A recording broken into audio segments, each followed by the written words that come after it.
Is emergency nursing right for you? If you're interested at all in working in the ER, make sure you like and subscribe to my channel, and I will continue talking about these topics.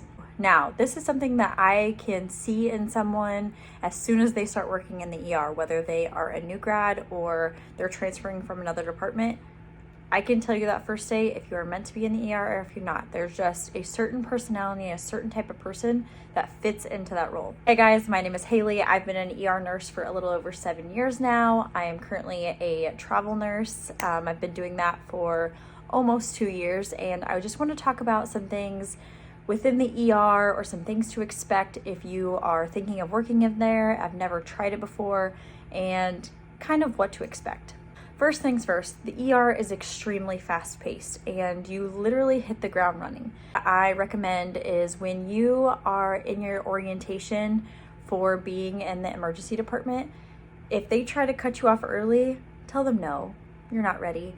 You need as much orientation as you possibly get to try to get in every single scenario that you could possibly just gather up and absorb all of that knowledge. No, you won't get everything, but at least you'll have a good understanding of it. I hope that you get a really great preceptor. A preceptor can make or break what you think about a certain department, and the ER itself is tough. Sometimes people struggle with that, and I think a preceptor makes all the difference. The ER is fast-paced and it is extremely unpredictable. So if you are somebody that has to have expectations or want to have your day planned, or you like to know everything about a situation, this is not the career path to go down in nursing. The ER is 100% unpredictable. You never know what kind of day you're gonna get. You never know what kind of patients you're gonna get. And just when you think you know, something weird will happen. It just will, and it just does. And you have to be somebody that can go with the flow. So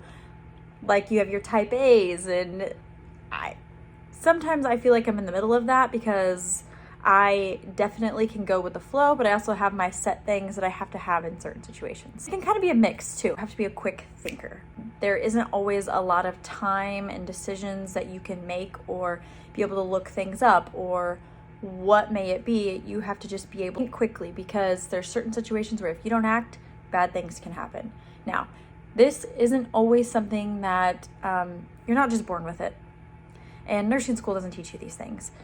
This is something that it takes time to learn, and that's why I really recommend having a good orientation, because that can set your path for developing those quick and critical thinking skills that you need for the emergency department. With that, you have to be somebody that can remember off the top of your head your hospital's big policies. Now, you can never, ever remember every hospital policy ever, because there's a million, but you have to know the big ones. For example, your strokes, your STEMIs, your traumas. Those are big things, and a lot of it can be because they have requirements. Same thing with like sexual assaults, domestic violence, different things like that, because that also involves legal. So you just have to know those off the top of your head. You don't always have time to look them up. Something else that is important to know about the emergency department is a lot of times you're going to be required to have a lot of extra education versus other types of nursing. So the emergency department is a specialty, and that is because you are specialized in that department, and you have to know a lot about a little. You don't know just one thing. Most of the time, emergency departments require you to have your basic life support, which is CPR. You have to have your ACLS, that's your advanced life support. You have to have PALS, which is your pediatric life support. Depending on the facility, because there's different types of ERs, you also have to have a trauma certification. I live in Illinois, and they really want you to have TNS. Other states, there are a couple other states I think that have TNS, but not many. The majority one is TNCC, so it's your trauma nurse critical care. There is several other different things that are required, like you have to have your stroke certification.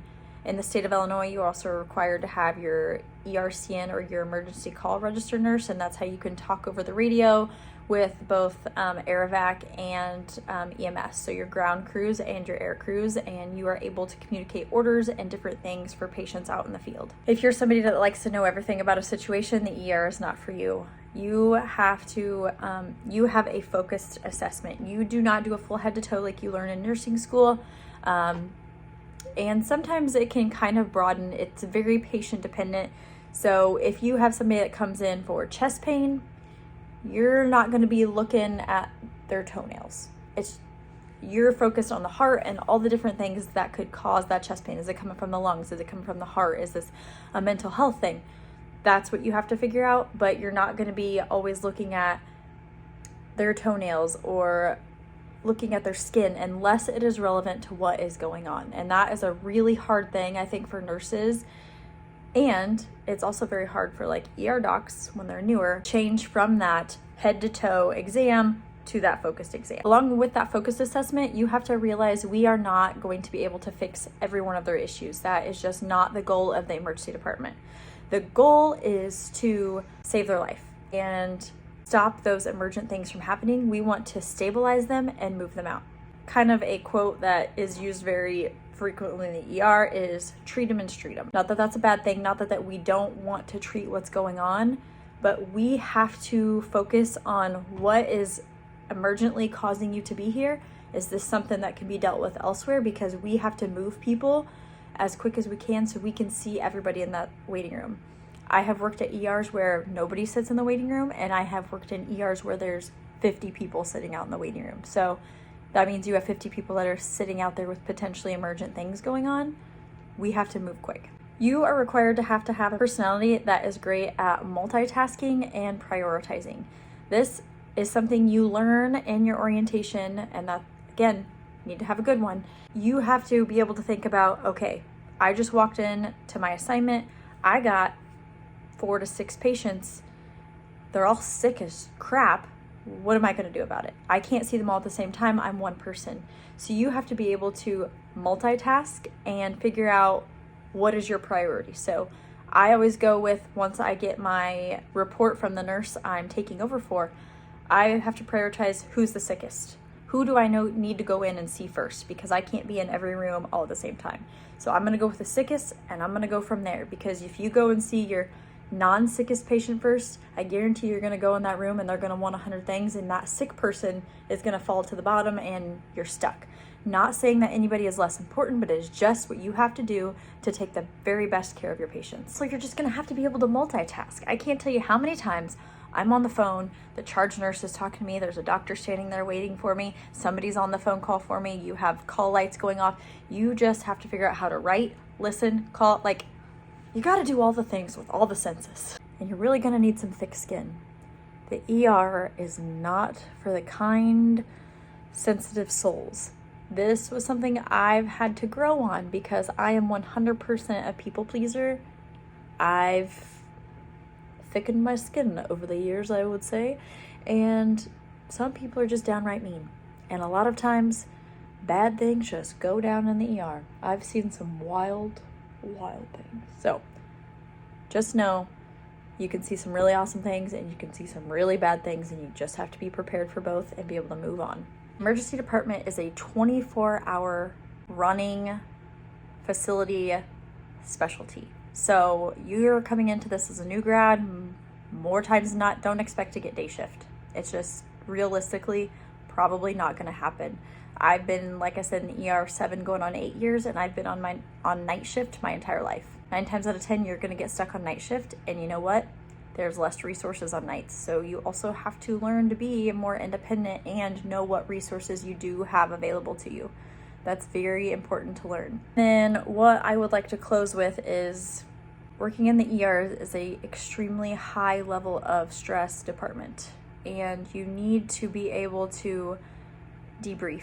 And that is something that we call in the ER when we've had something really stressful happen, and once it's over, you're able to talk with your coworkers, because you also have to remember HIPAA, and de-stress. Talk about the event, air it out to help with your own mental health.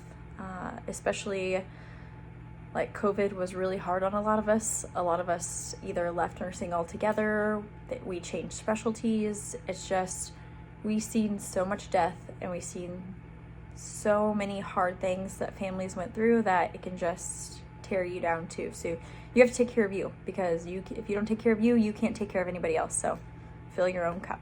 Do you think you're fit to work in the ER? Let me know in the comments.